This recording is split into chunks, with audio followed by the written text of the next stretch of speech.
दोस्तों, पुराणों में वर्णन मिलता है कि जब कंस ने देवकी की 8वीं संतान को मारने का प्रयास किया तो वही कन्या उनके हाथों से फिसलकर आकाश में विलीन हो गई।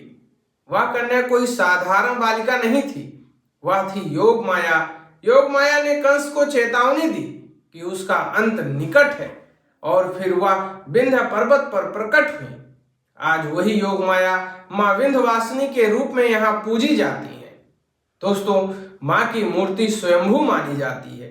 इसे किसी राजा या भक्त ने स्थापित नहीं किया। मंदिर पर कोई ऊंचा शिखर नहीं है। कहते हैं मां की शक्ति इतनी विराट है कि उसे किसी शिखर या सीमा से बाधा नहीं जा सकता। मां विंध्यवासिनी का धाम 3 महाशक्तियों से जुड़ा है। पहला है मां विंध्यवासिनी, दूसरा है मां काली खो और तीसरा है मां अष्टभुजा। इन तीनों मंदिरों का दर्शन त्रिकोण शक्तिपीठ कहलाता है।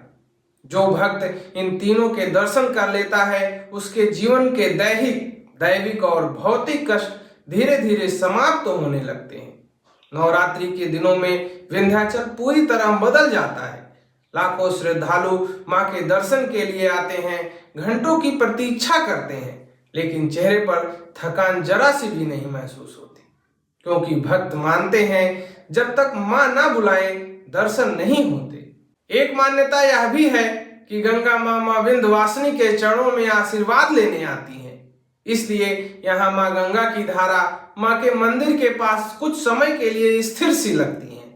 मां विंध्यवासिनी सिर्फ एक मंदिर नहीं है, वह आस्था है, वह विश्वास है और वह हर उस इंसान की शक्ति है जो अंधेरे में भी उन्हें याद करता है। दोस्तों, अगर कभी जीवन में रास्ता ना दिखे तो एक बार मां विंध्यवासिनी को सच्चे मन से पुकारिए, मां स्वयं रास्ता दिखा देंगी।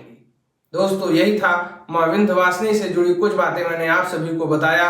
बहुत बहुत धन्यवाद। जय माता दी, जय विंध्यवासिनी मां।